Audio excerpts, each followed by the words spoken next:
The fastest growing component of American household income since 1959 has been transfer payments from the government rather than from labour. That's well over 50 years. We're going to explore why this is, why it should shock you, and what exactly it might mean for the future.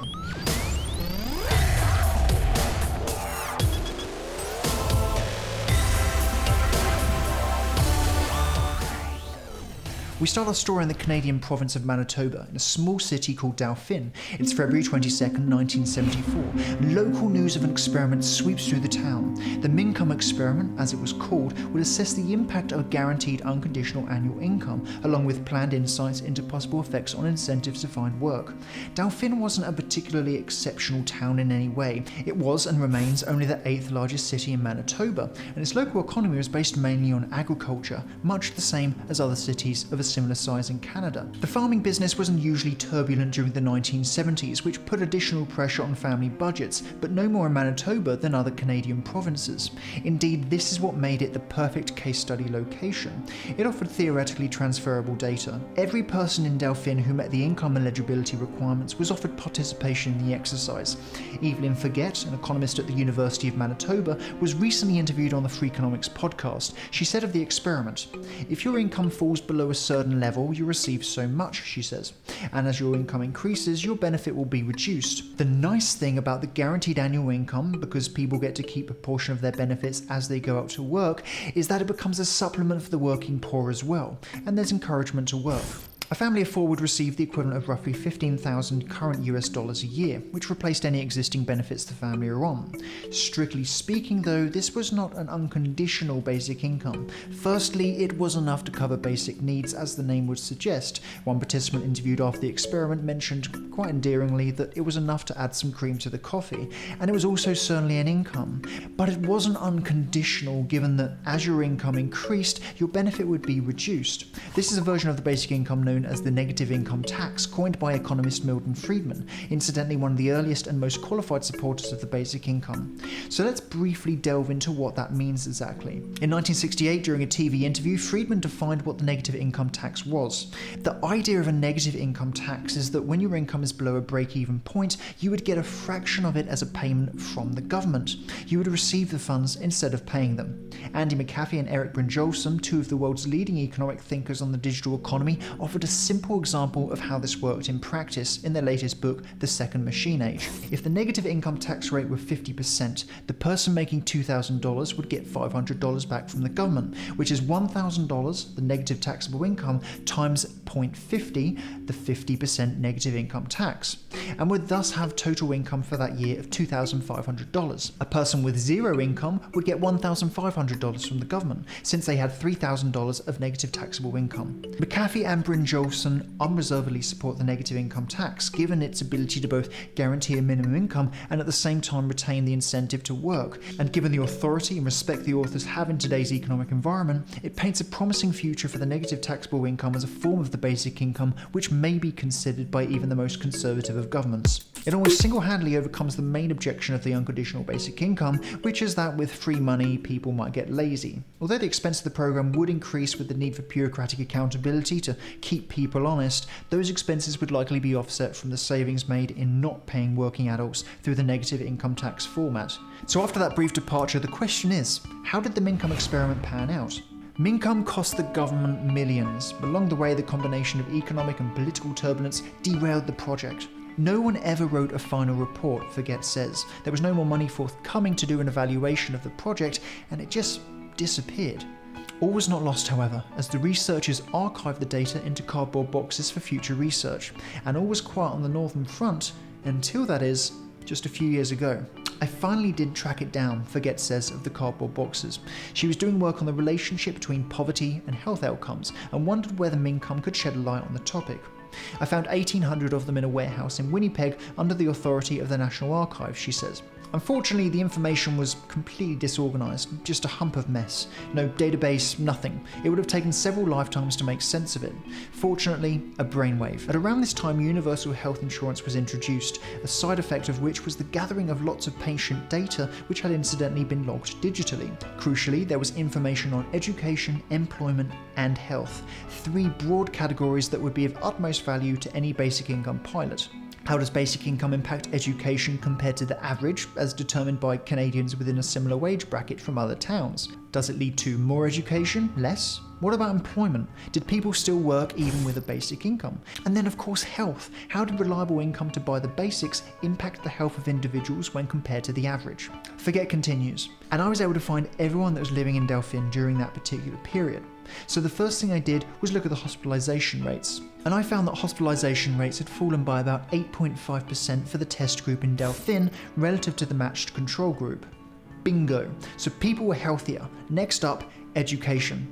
Forget found conclusively that high school completion rates had increased. It became clear that in other towns, boys were under a lot of pressure in low-income families to bring money into the home. The basic income resulted in the employment rate going down for men, but that was perfectly acceptable given the greater commitment to education. Instead of dropping out at 16, boys graduated at 18 and found a better job. The biggest concern, however, was employment among adults. So what happened there? The data revealed that rather than some apocalyptic labour dive, the men largely went back to the proverbial office on Monday, no doubt encouraged by the wives. And speaking of the wives, they did log in fewer hours, but rather than being slothful, they were nurturing the future of humanity by deciding to spend more time child rearing rather than pushing paper. So let's talk about that intro quote, which would seem to stress the need for a basic income with over 50 years of delay. Wages are not paying enough. Although it's possible the 50-year trend will suddenly spin on a heel, the compounding effects of globalization, automation, and immigration on labour have collectively become far more pronounced since 1959, as we'll see later. So it would seem that politicians have led us on a wild goose chase when more jobs is a predominant theme during every campaign, that the inherent nobility of work is a worthwhile pursuit under the auspices that it will pay, something that is increasingly not the case. Numerous solutions have been proposed to offset the problem of too much government, too little labour, notably on improving education, but again they are largely within the lens of yesterday's world, before technology upended just about everything, including education. And the uprooting has barely begun. Before we can get a good picture of the landscape a basic income might be introduced to today, it's important, I think, to understand what the current solutions are that would ideally preclude the basic income, and why in fact they may still fail to fill the gap a basic income professes to fill. The current bell ringer seems to revolve around educational reform. Whichever way you shake educational reform in the context of wages, technology has already moved on. The current framework we have for politics is in dial-up, while technology runs on optic fibre, you might say.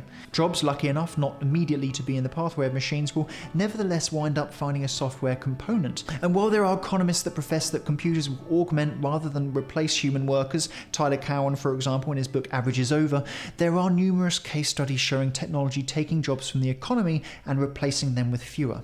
A popular rebuttal to the loss of jobs to technology is that the jobs leaving us will be replaced by others which haven't been conceived yet. The social media writer, the mobile app developer, the Uber driver, all jobs that were completely unknown just 10 years ago. What the critics remain quiet on, however, is the question of precarity. New jobs which do not come under conventional employment laws have no equivalent to the minimum wage. These people are free agents, left to fend for themselves. Another supporter of the basic income is Guy Standing, author of the aptly named The Precarious, The New Dangerous Class, a book exploring the rapidly growing class of people that have slipped through the cracks of society. Standing writes that this is a problem, because without identity there can be no protections. This segment of the informal economy hasn't a voice in politics. They're either conflated as unemployed or completely ignored, many of whom work over 80 hours a week. The problem for many isn't so much the hours worked, however, but that those hours aren't paying. It's all very well if machines complement your job, but it's hardly a call to begin working up the corporate ladder. One efficiency of machines is to reduce the time for projects to be completed, fewer hours logged. If everyone has a machine, you lose your competitive advantage, fewer hours logged. And eventually, you dread, software is developed to remove you from the equation completely. Millions of retail workers replaced by e-commerce, millions of healthcare workers replaced by diagnostic apps, and of course, millions of truck drivers who no longer find themselves in control of the vehicle. Millions, millions, millions. And it's not just the first stage effects, of course. Underappreciated is the knock-on effects from the first round of redundancies, which may not as easily be picked up in research. Author Scott Santons has written extensively on the basic income. In an article titled "Self-Driving Trucks Are Going to Hit Us Like a Human-Driven Truck," he sheds light on the millions of workers currently making a living on the human truck driver economy. As Santons explains for the US specifically, those 3.5 million truck drivers driving all over the country stop regularly to eat, drink, rest and sleep.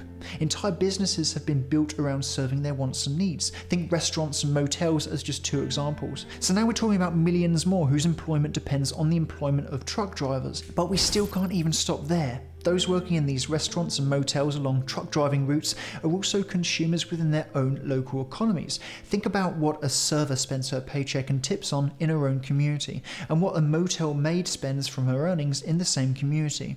That spending creates other paychecks in turn. So now we're not only talking about millions more who depend on those who depend on truck drivers, but we're also talking about entire small town communities full of people who depend on all of the above in more rural areas. With any amount of reduced consumer spending, these local economies will shrink. And the crazy thing is, being put out of work by a machine isn't actually a terrible thing in a rational society. It's an ending to toil when we can stimulate our minds fully, delegating repetitive tasks to machines, leaving us to pursue what motivates us intrinsically. It's progress. The terrible thing is a reluctance our politics has to change. We still insist on tying education to wages, even though it's becoming outdated very fast. We often look to nature to see how to design our work in harmony with natural laws. Well, in politics and business, if you look at how money is and seemingly will continue to be drained from towns and villages and centralized in large corporations, you begin to see a world where the body is being starved of blood. The heart may be healthy, but it's the interdependence of all the parts that allows us to move forward. We're allowing a blind and largely archaic scarcity mindset take one small step forward as the entire body falls back. One step forward, two steps back. The bottom line is that it's now too tenuous to tie work to wages. When the wages change faster than our ability to relearn and create new jobs, it's time to take a step back.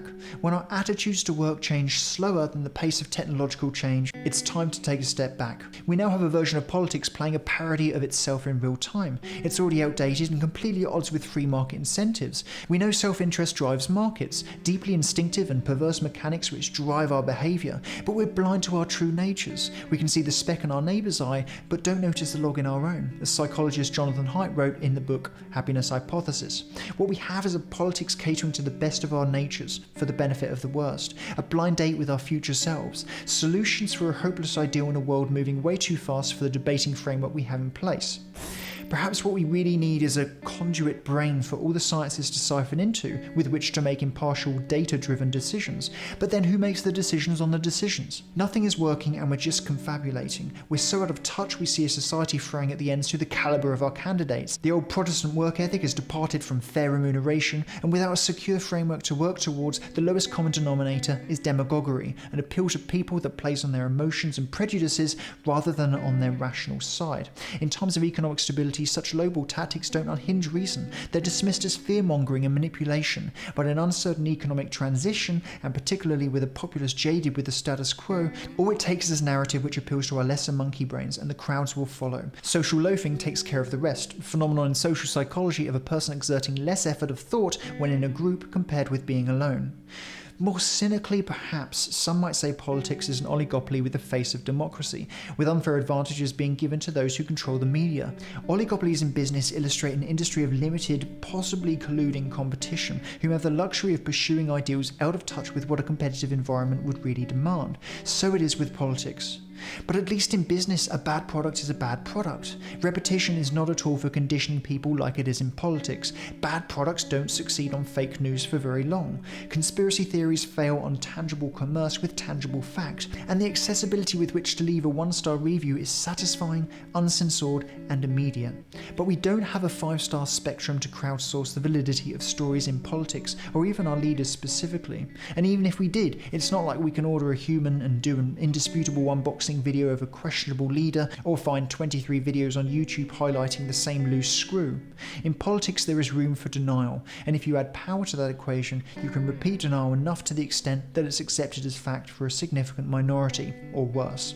The problem here is ambiguity. But let's think pie in the sky here for a moment. If somehow we were able to achieve the right politics, we could theoretically make business work for most reasonable people. In a recent video interview on globalization, Nobel Prize winning economist economist Joseph Stiglitz concedes that although globalization has its problems, the solution for it, as well as many other problems of business and equality, lie in changing our politics.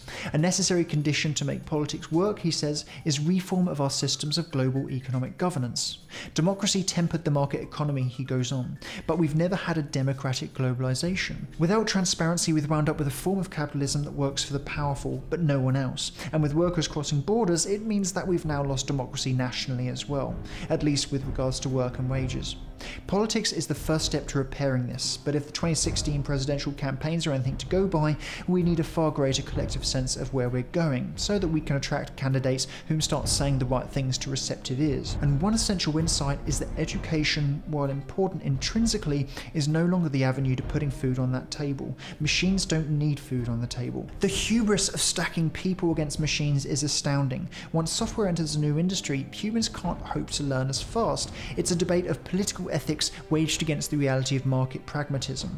Lower costs and happier customers trump what is quote-unquote right. When a company's very existence hinges on getting the sale against your competitor, you can be sure the ethical debates remain exclusive to the relative breathing space offered in politics, where a candidate's very existence hinges on the ability to resonate in the mind of the voter, not in the mind of a machine. People are voting for a hypothetical world which isn't conditional to generating revenue in the free market.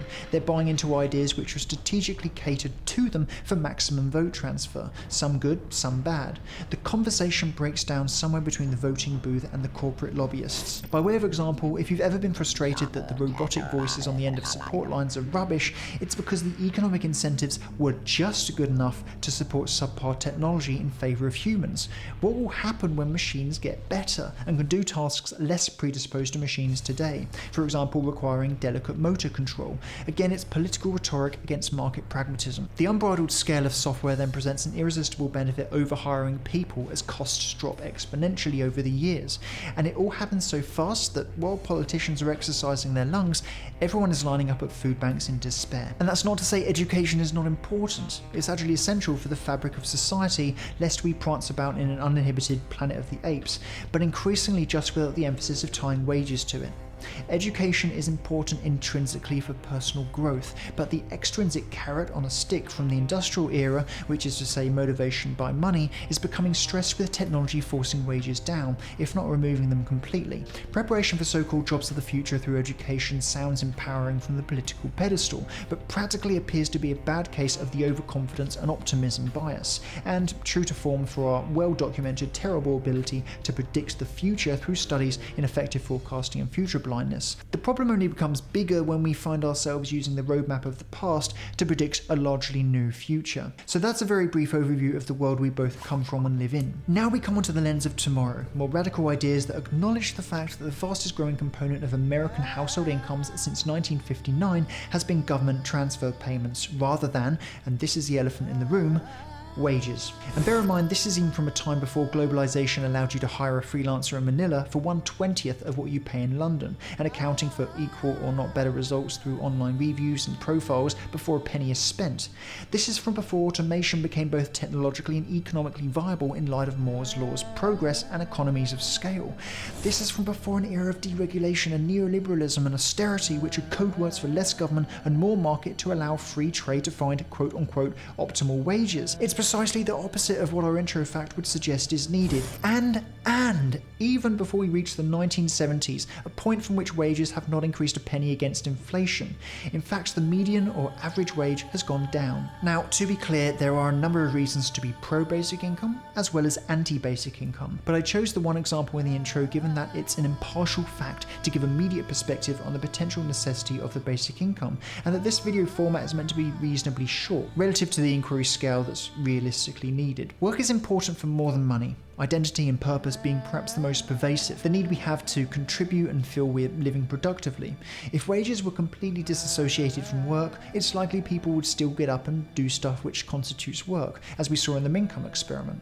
However, there is an exception, and it's with what anthropologist David Graeber would call jobs, which are more a temporary blotch on the labour landscape, surviving only because the unnatural incentives remain. Think ill-suited government subsidies, prohibitively expensive automation, or just good old Schadenfreude. These are the jobs which basically add no value but put money in someone's pocket for the time being. Darwinian laws would have expunged them long ago. A subtle distortion of BS jobs is the guilt people feel when they have a job they love. How absurd is that? And getting paid for what you love? Keep your voice down. It's a guilt more pronounced in the working class, where implicit pressures of dirty work stand at odds with the status quo of pursuing your passion. Few proletariat grandparents would relate. And that guilt isn't just one-sided. The people who have BS jobs make no secret of their envy for people with well-remunerated jobs to love, at least in the safe anonymity of the internet. Checkout operators, toll bridge collectors, station cleaners. Of course, part of this is attitude. The man or woman who walks the world with a smile becomes the envy of all. But BS jobs generally overstep the threshold. A BS job, after all, is bull. So there's an argument to be had that many people delay pursuing their passion at the perceived threat of being persecuted for enjoying what they do, even though they may somewhat console themselves with the insight that they worked hard throughout their teens, decided they wanted more from life, and earned their stripes for an easier and more prosperous life. The theory that each miserable worker has the same social mobility as you helps to reconcile the dissonance you feel, even though it doesn't necessarily hold true. Gallup revealed quite recently that 70% of Americans were not engaged at work. Millennial workers and employees in manufacturing or production jobs bearing the brunt of that boredom. This is a problem that our instinct for social harmony is delaying us from resolving. It's not just a political narrative holding us back from a world receptive to the basic income, but the underlying attitudes towards work that are demeaned by the idea of paying people for nothing. Working isn't just the switch, it's the entire switchboard which holds our lives together. The reverse state of BS jobs has grown, like many ideas, out of a well-meaning aspiration for earning your crust and working one's way up on the fair meritocratic ideal. Historian Daniel T. Rogers, in his book The Work Ethic in Industrial America, 1850 to 1920, observed that out of the 19th century pre-industrial American North came the combination of Protestant asceticism and artisanal creativity as a virtue over being a man or lady of leisure, characteristic only of the aristocracy before that. Even earlier, the Greeks hadn't even a word for what we now know as work. They called it ascholia, or unleisure. Work required to fulfill basic needs was viewed as a slave's calling. This transition from inherited wealth and entitlement to meritocratic ideas were keenly commentated on by a young French aristocrat called Alexis de Tocqueville in 1831. He arrived in the US to study what he called the future shape and temperament of the world. At this time, Europe was still very much an aristocratic society. Alain de Botton shares in his documentary Status Anxiety. It was a world in which you tended to accept the status you'd been given at birth. This new democratic paradigm where each played to their advantages to earn success and wealth would permeate much of the world. It wasn't until the Germans coined the term Bildung at the turn of the 20th century to describe the distinctive contribution an individual could make to society in terms of personal growth that the concept of work as we now know it came about. Work as the core of moral life, as Rogers notes, became the dogma, and slowly but surely, bullshit jobs, as utterly futile and unproductive as they might seem, became part of the respected cultural tapestry, reinforced further by 17th century philosopher Voltaire's observation, whether directly or not, that work saves a man from three great evils: boredom, vice, and need. As a side note, in the second machine age, where Cathy and Brynjolfsson, after sharing this quote, note indisputably that a guaranteed universal income takes care of need, but not the other two. There's an argument to be made for BS jobs satisfying vice, but certainly boredom isn't satiated. So we have a world where Kafkaesque cubicle work, illogical and unnecessarily complex, stands on morally higher ground than a mother who claims benefits to look after her children. Our cultural memes help us justify our conditioned behaviours, but ultimately fail to hold water when you consider the consequences of 20 years hence. A quick thought experiment, if you allow me. Take the cubicle work. 20 years hence, the result of avoiding the cubicle work suffered no real consequences. It was half futile and half easy to automate. Further, automation probably increased productivity anyway. Now, as for the parent on benefits, the child who is now a young adult, a seed of our species' future, has an attachment disorder associated with his elusive parents during his nascent years working their BS jobs, so the employer was able to buy his fourth home, which has now been inherited by the ungrateful son. We live according to our emotional conditioning over reasoned consequences, a limitation of biology over any nefarious ends. If we assume this thought experiment at least highlights a valid difference between two lives we live today, it demonstrates our preoccupation with the present at the expense of the future. So we know from the intro story in Canada that overall, people receiving the basic income would not become unproductive citizens. The problem with experiments, though, is that actual results can be wildly different once the context changes. Receiving an unconditional payment for several months or years years will impact your motivations differently than knowing implicitly that you will receive that money for the rest of your life. It also matters whether you begin receiving support midlife after you've toiled for a few years, or whether you were born into the entitlement and have known nothing else.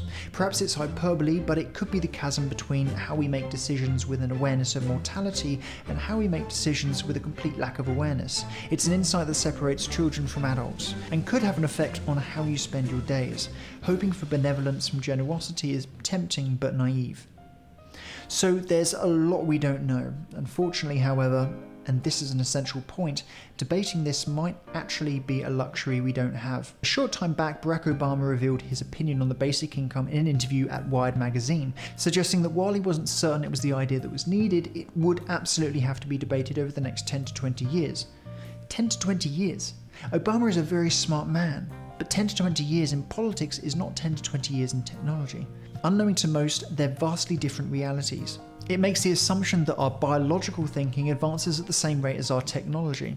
Let me explain. For the last 50 years, technology has generally advanced exponentially as per Moore's law, named after the founder of IBM, Gordon Moore, who in 1965 presented the theory that technology would roughly double in capacity every 12 to 18 months. More simply, we're talking about transistors, the primary building block of microchips, which represents the brains of modern devices. Now, this exponential growth is an essential idea to understand, as we'll see shortly. Going forward, quantum computing looks to continue this trajectory of technology, and you better believe that businesses have every incentive to capitalize on every advantage that comes their way, even if it's increasingly dissonant from political rhetoric.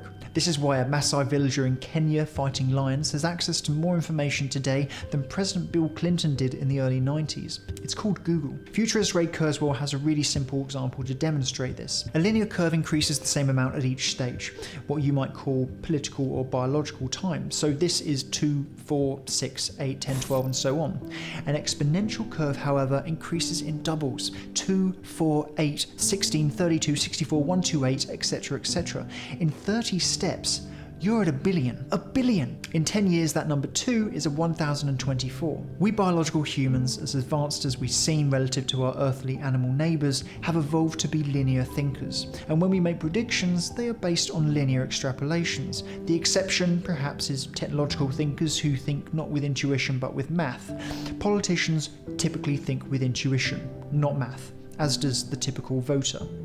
Until very recently, that was okay, but in a world where technology affects every aspect of our economic lives, it is now most definitely not okay to make economic decisions on intuition, even worse, on faith, which politicians have also been known to fall back on. So you might start seeing what's going on here, a growing chasm between the perspective of free market business and politics. A pace of change the businesses are accountable to stay up with, lest their competition around the world steal their lunch money.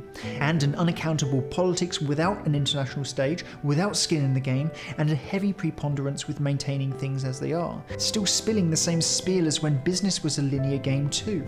Commerce swallowed the giantism pill and now towers over politics, which has a very bad case of Napoleon syndrome. But the words are the same. The worst thing is, the average person still believes business and politics are on the same equal footing because that's what politicians tell them.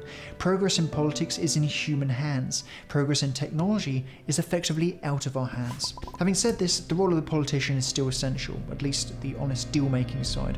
We still need good communicators, debaters, and diplomacy, but the conventional politicians we still have today are in a sense redundant, unless they become far more open-minded to the pace of change in the modern world. We have an air of democracy with a populace who haven't a clue as to the pace of change. They vote because politicians discuss topics resonant in the mind of voters, rather than introducing radical ideas which, while well-reasoned, are associated with a negative bias. Anything tinged with the word radical in politics is enough to start a blaze, even if topics are completely conflated. Without the environmental conditions to demand the latest cognitive maps of the world, politicians won't push themselves to change. They will keep saying what we want to hear and proceed to do whatever else they deem productive with their 650,000 hours. So it seems that subsidised income is needed in fast forward, but the debating stage is limited to half speed. We need a zoom lens, and we've been given a kaleidoscope. Let's get another viewpoint on that 10 to 20 year period with a more real-world example. From the time of recording this, most people didn't know Uber had launched its first self-driving fleet of cars for its service in Pittsburgh. This time last year, most people didn't know Uber were working on a self-driving car. This time 7 years ago, Uber didn't exist. And 15 years ago, leading economists whose job it is to know the future of work would have laughed you out of the room for suggesting that in 2016 we'd have consumer-ready self-driving cars which can emerge from a home garage, drive down the freeway, turn off, pull up to a facility, drop the passenger off at the door, and proceed to find a parking space with no human intervention whatsoever. That's Tesla, by the way. 10 to 20 years, in short, is a very, very long time in the context of the technological basic income.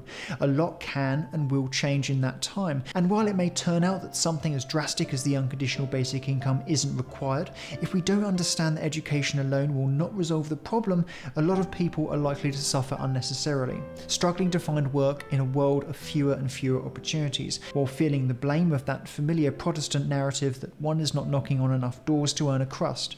We need the technological basic income rather than the political basic income. Unfortunately, politicians will need to play an essential role here, and that's very disconcerting. A strong work ethic is not a problem specifically, but tying that ethic to wages definitely is, increasingly out of touch with the capabilities of technology. As if there were not enough vacancies to conceivably pull everyone from unemployment, a pipe dream no doubt, increasingly there aren't enough hours in each vacancy to provide a livable full-time wage. The conservative case scenario for humans going forward seems to be part-time work subsidised by something, i.e. government, or the extreme case scenario which is fully subsidised living via a form of the basic income. Speaking of which, we will look into the positive negative effects of fully subsidised living a little later, beyond the primitive gut reaction it will make people lazy argument, which comes not from data but from experiential hunch. First though, let's take a moment to look into why some forms of work are actually very important, irrespective of whether a basic income is implemented or not. Work is essential for living a fulfilled life. Tying work to wages, however, distorts what's really needed and incentivises business owners to leverage rapidly advancing technologies which humans can't hope to compete against. Whether something as drastic as the basic income is needed is still hotly debated, but over the short term it's not unreasonable to state that we need to be ensuring part-time work is paying full-time hours. Unfortunately, however, we still have a problem paying full-time wages for full-time work, a dynamic which is inevitable if the free market is left to drive down wages and increase profit. With this in mind, it becomes clearer that the government does have a role to play in some form when it comes to wages. The problem comes down to how the world's wealth is distributed. Wages had been the most efficient model conceived to cast the livelihood net its widest. Entrepreneurs create wealth, but they can't do it without the help to build their companies, and so money is spread far and wide as a natural byproduct of the system. But since 1959 it seems that this has been a pipe dream, and it makes a mockery of us to think that we're still living in this bubble of wages as the solution today. Irrespective of a flat fact, however, we can look at the details. The gap between societal contributions and remuneration for job titles has been widening for decades. The most obvious example is when we put an economy-ruining banker receiving bonuses against a school teacher earning nearly minimum wage. I won't repeat the 20-year hence thought experiment for these two career choices, it should be quite self-evident of the injustice. Less apparent, however, but no less important, is the widening gap posed by unbridled scale of remuneration. Take the example of a Silicon Valley entrepreneur who becomes wildly successful, creating tangible benefits for society in the progress. Few people would say this person didn't deserve remuneration beyond that of, say, a middle manager position. But as technology greatly facilitates a far higher scale of sales, at what point, even hypothetically, do we say, you know what, those billions would be better deployed in the hands of many thousands of consumers rather than being stagnant and largely underutilized for long periods? It gets worse for wages. Technology has empowered the entrepreneurial-minded to leverage so much more as they build their company. Rather than hiring a full-time employee with added costs for entitlements like sick and holiday pay, why not hire a freelancer on a temporary contract? Why hire over 100,000 people when 13 gets the job done? In 1988, Kodak employed over 145,000 workers worldwide, taking 100 years to get to that number. Each worker became a conduit of wealth for their local economies, beginning a chain reaction that would percolate local economies from worker to baker, baker to barber, barber to butcher. Local people would infuse their own microcosms of economic activity with a chain reaction of collective wealth. In 2012, Kodak went out of business, and with it, the mechanism through which wealth was distributed effectively throughout the local economy. Simply put, 145,000 people needed to buy more bread, haircuts and lamb chops than do a handful of millionaires, each transaction of which gives birth to another transaction, and another, and another, while the savings of a millionaire sit relatively inert. That same year, another photography company called Instagram with 13 employees was sold for $1 billion. Kodak led the photographic revolution. Instagram, as all followers do, stood on the shoulders of a giant. To use a hyperbolic phrase to demonstrate a point, society had a hand in Kodak's success. 13 people got paid for it.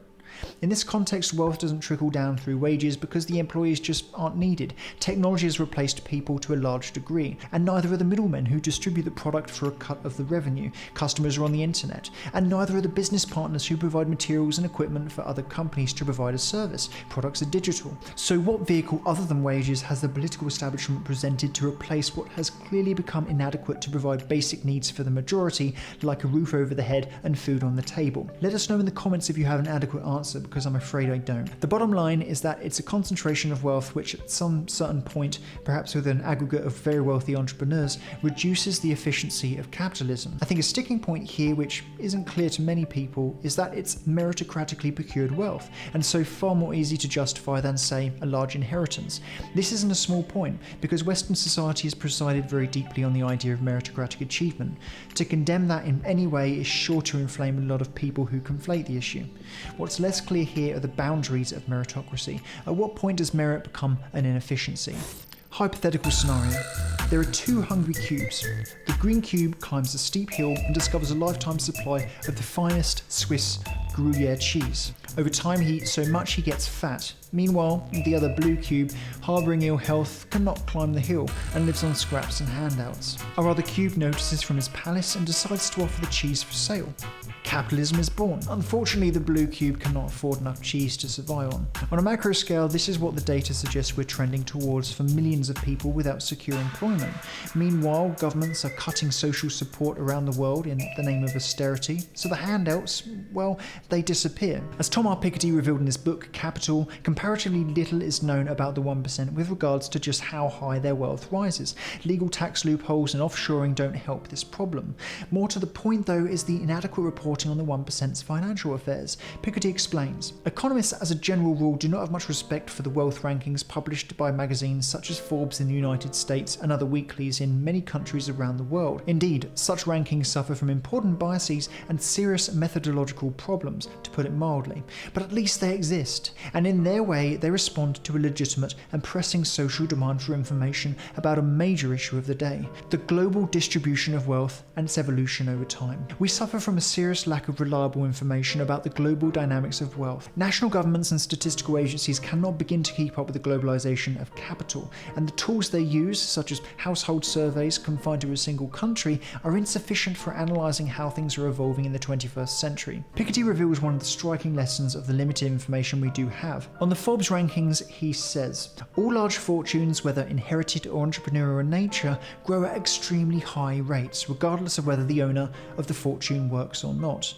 What once is meritocratic becomes less so at higher levels. It's clearly a problem with inheritance, but it's also a problem with merit-based wealth also. It's a recipe for inefficiency. There are promising signs, however, as Piketty reports that one of the leading Swiss banks has recently published an ambitious annual report on the global distribution of wealth covering the entire population of the planet. Ultimately, in an ideal world, there would be a global tax on capital, but alas, Piketty acknowledges that this is ultimately a utopian idea. Piketty breaks down a possible step-by-step plan in his book, but that's out of the scope of this video. The bottom line is that we can't debate on a topic that isn't even on our radar yet. Debates are quite hot on matters of inheritance, but the ethical lines in initially earned wealth is more ambiguous, but no less important from the standpoint of inequality. Some may argue in opposition that it's an example of increasing the size of the economic pie rather than taking a pre-existing slice of it, for example against a rentier, someone who generates money not from effort but from extracting rents.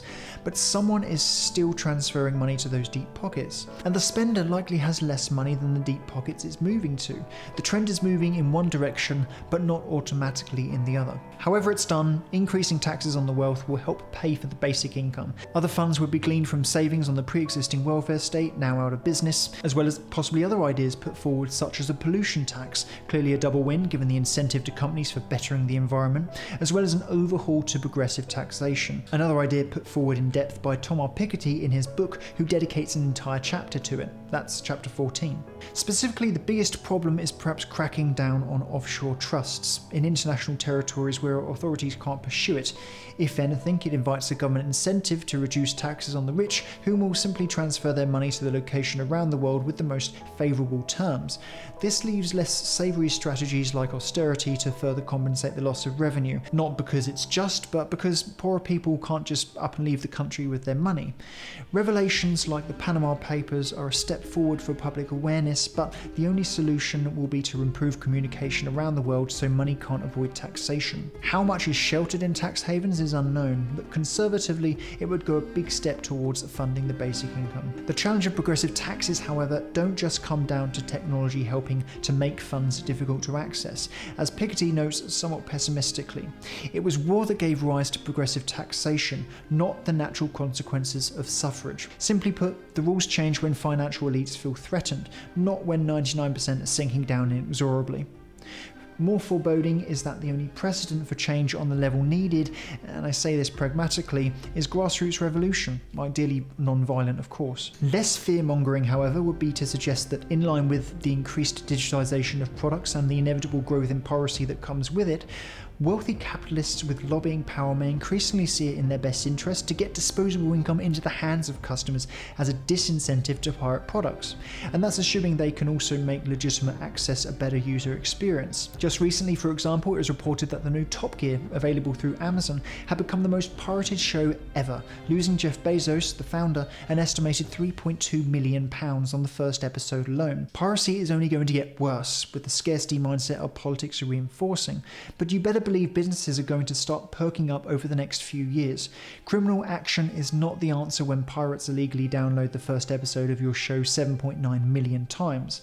Big business needs to think smarter, but it will require a paradigm shift and little foresight. With progressive taxes being somewhat of a pipe dream, however, there's still one more silver lining in the clouds, and that's with a tax that isn't actually avoidable: the consumption tax. This simple tax, most popularly introduced through the European VAT or value-added tax, comes in the form of an added percentage cost to a consumer product at each stage of its manufacture or distribution. For example, as Wikipedia states, if a retailer buys a shirt for $20 and sells it for $30, this tax would apply to the $10 difference between the two amounts. By increasing this and broadening the product, materials and service applicability, a basic income would be well supported in theory. Tax is typically a hard sell for people, but if the exchange was guaranteed security, it might be construed as a fair bargain. And it's not only rich folks with expensive accountants that would be giving their 2 cents whether they liked it or not. Immigrants, whether working or not working, would be paying into the fund, even though, it's worth noting, many would not be entitled to the benefit. This not only presents a possible incentive to more open borders, but also goes some way to mitigating the increased resentment of foreigners we see in society today. Ironically, a factor that moves us away from finding consensus on the basic income, given that natives don't like the idea of paying for immigrants. By being consumers, everyone makes a contribution, even if it applies to essentials like food and clothing for some people. As labour becomes less dependable as a way of sharing society's wealth, this ensures that money nevertheless gets to the majority of people in society, a self-reinforcing cycle in effect, and to a lesser extent, it gives everyone a sense that they are making a contribution, however small, to their neighbours. Still, there are yet other modes of thought from highly qualified experts whom say that taxation is the completely wrong avenue to pursue. Former Finance Minister of Greece Yanis Varoufakis argues in a recent article, if a universal basic income is to be legitimate, it cannot be financed by taxing Jill to pay Jack. That is why it should be funded not from taxation but from returns on capital. That is to say, corporations should pay into a basic income fund when they present an IPO, an initial public offering. Before judging, it's worth considering that corporations would not exist were it not for society's collective investment. This argument becomes all the more potent when we see that as labour is increasingly being replaced by machines, corporations and capital are coincidentally being empowered by machines. Simply put, the human labour tax fund is decreasing while the corporation tax fund is increasing, and ironically a depleted human labour tax fund will ultimately deplete the corporation tax fund too, for the reasons explored in our earlier blue and green cube story.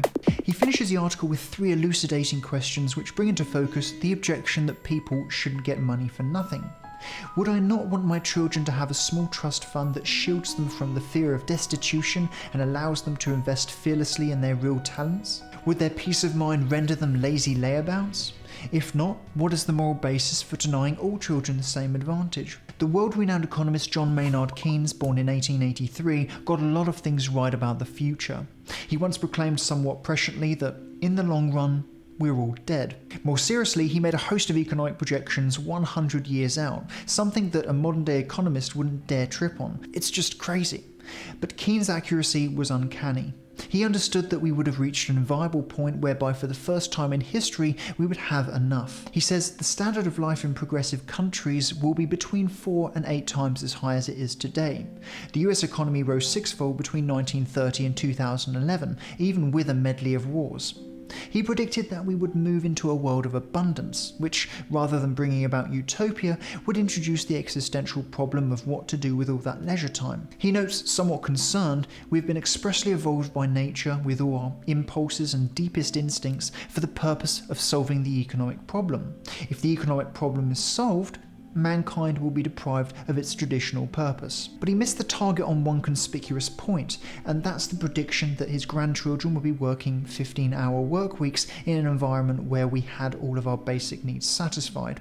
He had hoped that material wealth without strict utility would reveal itself to be superficial and trivial to pursuing higher order experiences in life, such as relationships and travel. It was in the 1930 essay Economic Possibilities for Our Grandchildren that his belief and hope was shared. So not strictly 100 years from the time of recording this video, but nevertheless an era of anticipation is revealed. Here's how. Keynes underestimated the extent to which work plays a role in our lives beyond utility, of social life, of growth, of purpose. All characteristics, incidentally, that fail through the phenomenon of the BS job, justifying them even less. Although Keynes acknowledges the problem that comes with too much leisure time, he had believed that it still trumped work. But leisure is a curious chunk of the week. For most people, it's like having family around for the Christmas period. Christmas Day is amazing, while practiced cultural celebrations fall cleanly into expectations. That's what we remember from the previous year. But what hasn't been anticipated are all the little details like Charlie spilling wine on your new carpet, Brenda bickering with Margaret, and Uncle Tom taking a fall along the windy coastline. In the evening, you're keenly aware that your space feels invaded rather than watching that National Lampoon's Christmas Vacation for the 11th time. Basically, we anticipate one unforgettable day, experience 7 days generally oscillating between boredom and stress, sprinkled with a handful of photo-worthy events on the day itself. And as time rolls on, eventually forget the pain points and recall with a pang of nostalgia the rare moments of happiness, helped of course by photographic evidence to tinge the entire period with rose-coloured retrospection. Only the great photos were kept, naturally. Then you remark to your partner, hey, why not get the family over again? It was so fun. I just know those photos are somewhere. The point here is that leisure is overrated, but we'll overrate it in the future anyway. Assuming this is true, the basic income represents that one unforgettable day of happiness in the future. There would no doubt be moments of euphoria when you remember you're no longer hitched to a plough, but existential questions on how one will continue to grow would quickly populate your thoughts. This is implicit rather than consciously reasoned. It means, of course, that just doling out a basic income is actually going to introduce a whole host of other problems, namely to do with people structuring their lives. Most people are predisposed to being told what to do, partially, I suspect, because of our educational system, which is broadly designed to produce the 2 pillars of the industrial age, soldiers and employees. An insight from Sir Kenneth Robinson, who is an international advisor on education. If you entitle the population of the United Kingdom to an early retirement without a concrete plan, the masses would loiter around the home and perhaps play the occasional game of golf or something. Exactly what retirees might do today if they're not actively engaged engage in intrinsically motivated activities not driven by money. Conditioning through education is essential for preparing people for changing paradigms. The problem is not so much not having the work itself, but the personal meaning found in work, the social fabric it provides, whether one is being coerced into it, the degree to which an individual craves autonomy, and the underappreciated structure that is only noticed when one falls out of employment. Speaking of the interim between today and full technological unemployment, there will still likely be essential jobs to be done which computers either lack dexterity for or the computing capability isn't quite there. Computers are currently adept at specific tasks, but humans still have a strong edge in general intelligence. Computers win in black and white, but fail miserably in grey. That's changing and pretty fast, but we're still not there. This means that if we break down the conveyor belt of jobs in wide-ranging industries into disparate stages between production and delivery, humans will be needed at transitional steps along the way. For example, at the start we need the programmer to prepare the machine. We need the manager to oversee efficiency. We need the customer-facing representative for assistance. And this applies to all pillars of modern civilization, whether it's food, clothing, travel, or education. The only issue, as we've touched upon a number of times already, is whether those in-between jobs can compensate for the entirety of jobs lost to machines. Let's take just a moment to introduce some of the proposed reasons against the basic income. Over the past couple of years, I've noticed that most media outlets putting time and effort into writing about the basic income have been in favour. Typically, this is because most, if not all, trials have been deemed successful, to the extent that recipients spent time productively in starting a business or studying or parenting rather than becoming couch potatoes. The data has been promising. The few times I've seen articles speak out against the basic income, there's been absolute furor from basic income advocates with the objection that either the data doesn't quite add up or that the author is basing the argument on fallacy. Case in point, when in June 2016 The Economist ran an article titled "Basically Flawed," arguing flatly against the basic income's prohibitive expense and instead favouring an update to the current bureaucracy we have today.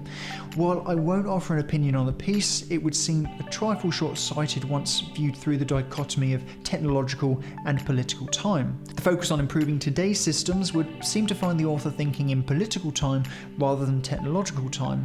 While proponents of the basic income are quick to criticise seemingly negative press, the author, whose name is conspicuously absent, does end the piece by conceding a universal basic income might just make sense in a world of technological upheaval. But before governments begin planning for a world without work, they should strive to make today's system function better. This is a fair point, but I can't help but observe that bureaucracies like the welfare system are complex human systems, naturally resistant to change, let alone rapid change in the context of technology. If individual politicians are hopelessly slow in the context of technological change, then where does that leave massive political bureaucracies?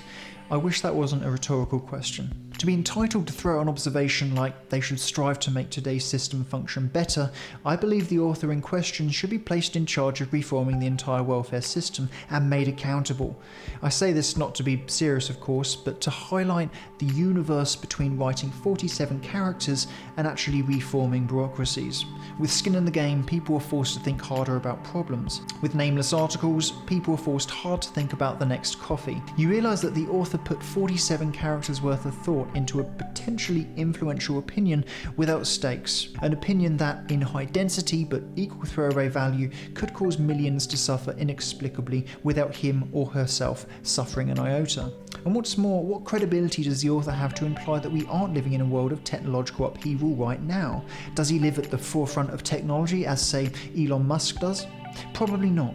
Musk is perhaps the epitome of someone living in technological time, practically in the future, and I would think he was one of the more credible people to ask about the necessity of a basic income rather than an anonymous author. I should probably note as an aside that Elon Musk recently came out in favour of the basic income. Just saying. But alas, even though many objections to the basic income don't hold water for very long, that doesn't mean the basic income will produce a utopia of playgrounds and puppy dogs.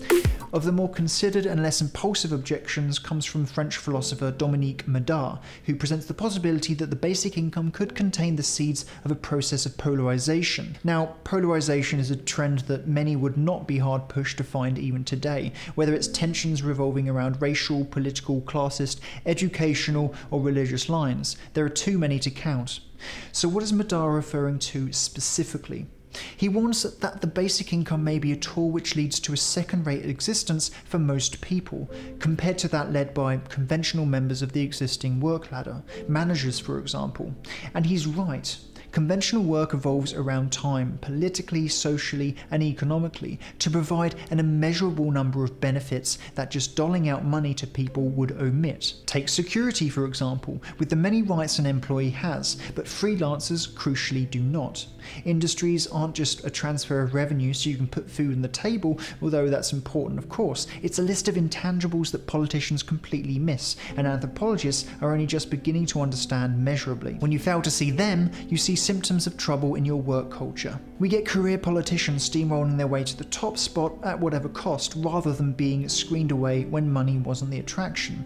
You get poorly performing healthcare nursing staff with temp contracts and no incentive to take care of the hospital as their nest egg with the promise of a pension. You get a millionaire England football team losing against a formidable Iceland team who's managed by a part-time dentist. If you didn't notice a theme, money is the constant here, an incentive used to improve performance and livelihoods in theory, but not automatically achieving that.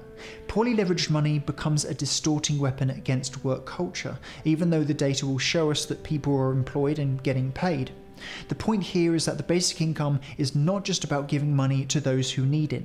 Without an accompanying culture evolved over decades of trial and error, an implicit and loosely enforced paternalistic guide to life if you like, you'll invite only a sense of hopelessness, overwhelm and vindictiveness. Although the paradox is that we still don't understand what constitutes the good life, no doubt obscured by industrial incentives still driving behaviour. People don't know what they need as humans. Industries are the iterative map through which we develop the ideal existence, with wages being a small byproduct. And we're in the middle of ripping down what industries we have to the ground, losing an underappreciated foundation that's taken decades to improve the human experience. The minimum income is just a footnote on that tapestry. As Madar says, the basic income could be an invitation to a life with less security, fewer rights, and lower status.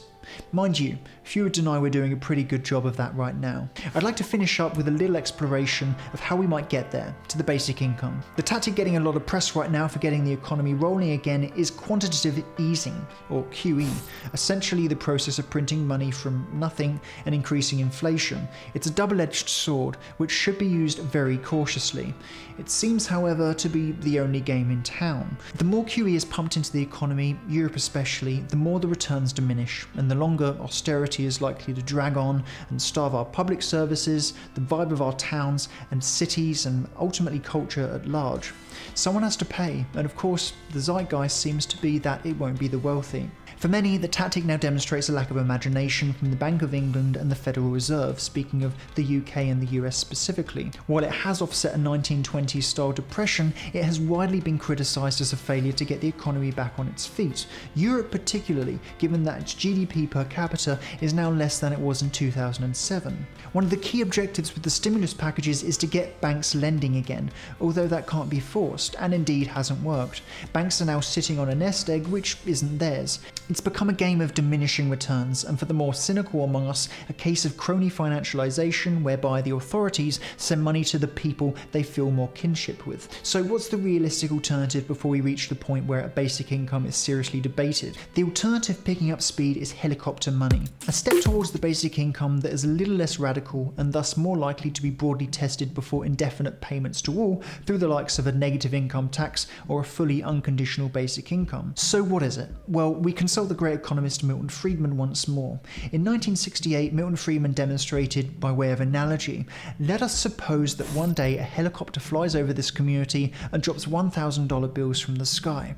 It paints a vivid picture, no doubt with intention. It's basically an income without the basic for repeat payments, a one-time drop to get the money where it needs to go in order to get capitalism doing what it needs to do, have consumers buying stuff on the proverbial high street in essence. QE delivers money to the bankers. As economist Robert Skidelsky puts it, it's a process whereby the central bank buys bonds for cash and mainly works by enriching those who already own assets. The money never gets to high street shoppers' pockets, and it never gets to the tills of local businesses. Money is concentrated rather than distributed throughout the desperate towns and villages throughout the country. The high street dies, and Tesco and Walmart, with vaults of concentrated wealth elsewhere, move in. It's a final death wish for the cash-starved high street, which certainly can't compete now against the low prices of giant leverage. Welcome to Zombieville, where every high street has a familiarity of a room at Travelodge. The helicopter money concept could actually be a win-win if implemented correctly. While getting money into the right pockets, it could also be reasonably low risk for governments. Here's why. Rather than issuing debt to the public, the government could instead pay for an investment program by borrowing from the central bank. As Skidelsky explains, this will increase the government's deficit, but not the national debt, since a loan by the central bank to the government is not intended to be repaid. Thus, the government acquires an asset, but no corresponding liability. There is a problem, though, with helicopter money, aside from being perceived as rather radical in the conservative crony world of banking.